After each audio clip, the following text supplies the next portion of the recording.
Hello YouTube, and welcome back to the Loose Transistor channel. I'm your host Lucas, and we're back today doing another vlog, this time because I wanted to talk to you guys a little bit more about the Kalman filters, a few things that are coming out into Betaflight, and I wanted to show you some of the stuff that I've been working on for you guys this past week. So let's get right down to it. Let's talk a little bit about Kalman filters. So first thing I want to tell you guys about is that if you are still looking to get Kalman filters installed on Betaflight, you must make sure that you install a build no later than 521. So I'm going to provide you guys a link on the description down there that has the latest hex that still has Kalman filter enabled. The reason for that is that Betaflight has decided to test a different type of filtering to see if it works better than Kalman. And that filter is actually a mixture of biquad and FIR, which is basically a finite impulse response. So I'm going to do a video on biquad and FIR a little bit later. I'm going to wait to see if this actually takes off and picks up some steam before I spend any time explaining what FIR is and what biquad is and how it all works and blah, blah, blah. Because we just went through all that stuff with Kalman, and I'm pretty happy with how Kalman is working for me so far. So I'm going to stick with that for now and see which one wins the battle later on. Speaking of Kalman filters, you guys saw probably the video of the F7 flying with the Kalman filters and how nicely that was. And I've been sort of thinking back and forth as, is it the F7, is it the ESCs? Because this is my only rig with 32-bit ESCs.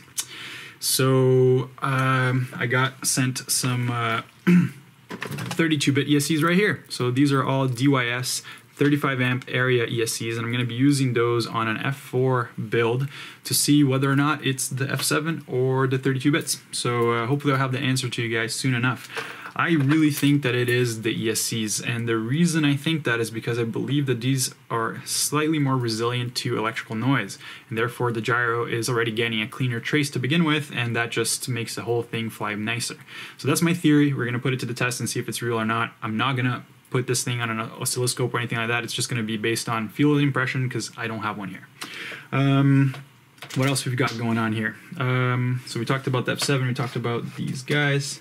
Right. I wanted to answer a few more questions actually about the Kalman filter that I've been getting over the past few days.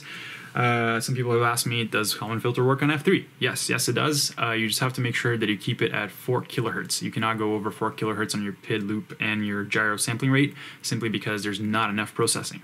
Another thing that came up, somebody corrected me on the fact that D-Shot and multi-shot, or the reason why multi-shot is being used is not because multi-shot is actually faster than D-Shot.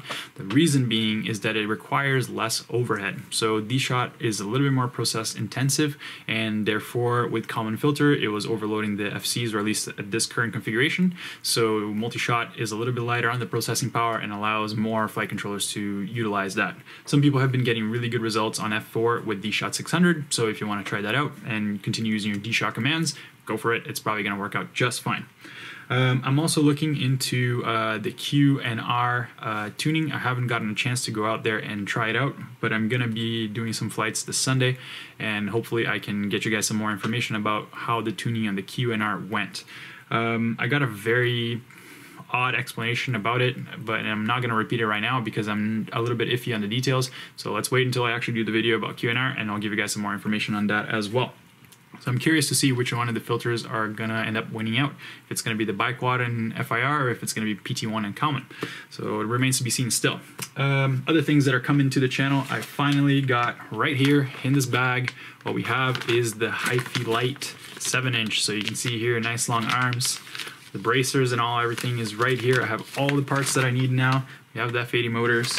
We have some RunCam microcams because I forgot that this frame only fits microcams.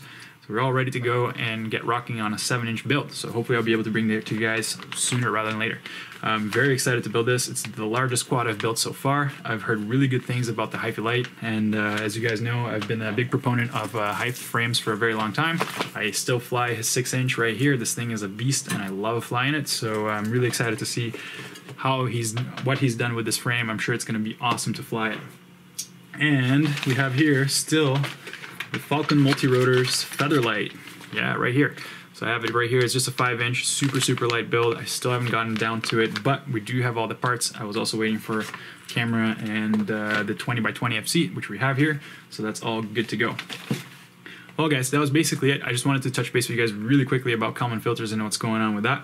And hopefully I'll have another video for you guys this weekend where we test out Q&R and I'll give you guys a little bit more information on how you can tune your quads using Kalman. I'm going to have to wait a little bit more for the biquad and FIR because I've been hearing some mixed results with that one. Anyway, guys, as always, thanks for watching, and I'll catch you next time.